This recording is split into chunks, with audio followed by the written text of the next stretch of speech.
L'avenir de l'industrie automobile en Île-de-France, c'est le thème des travaux que mènera demain le Comité économique et social, l'avenir pour le moins incertain. On estime la surcapacité à 20% pour les voitures de tourisme, elle serait même de 40% en ce qui concerne le poids lourd. Dans ces conditions, le seul maintien de l'emploi à son niveau actuel sera déjà très ambitieux. L'exemple de Renault-Billancourt avec Bernard Ségara. L'automobile reste un secteur clé de l'activité en Île-de-France et pourtant, le développement de cette industrie s'est surtout fait en province. Cette branche a perdu quelques 70 000 emplois en 10 ans. Par ailleurs, la concurrence internationale est de plus en plus agressive. Un site, pour être rentable, doit être suffisamment vaste. C'est le cas pour Poissy ou pour Aulnay, mais ce problème se pose pour les sites de la Petite Couronne et pour celui ô combien symbolique de Boulogne-Billancourt.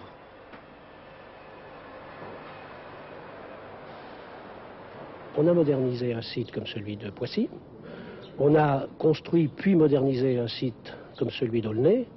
Il est difficile, honnêtement, de penser que l'on puisse moderniser un site comme celui de Billancourt, par exemple, pour être clair, parce que pour faire une construction de voiture normale, il faudrait doubler la superficie de Billancourt. Or, c'est pas possible. Donc les problèmes se posent site par site.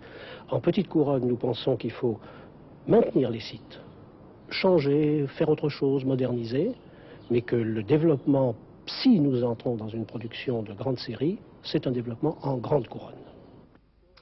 Dans son rapport, le Comité économique et social recommande aux constructeurs le maintien de ces sites, même s'il est parfois tentant pour eux de vendre des terrains extrêmement convoités.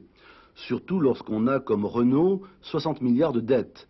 Le rapport met également l'accent sur la différence entre le taux de TVA français de 33% et celui des Allemands de 14%.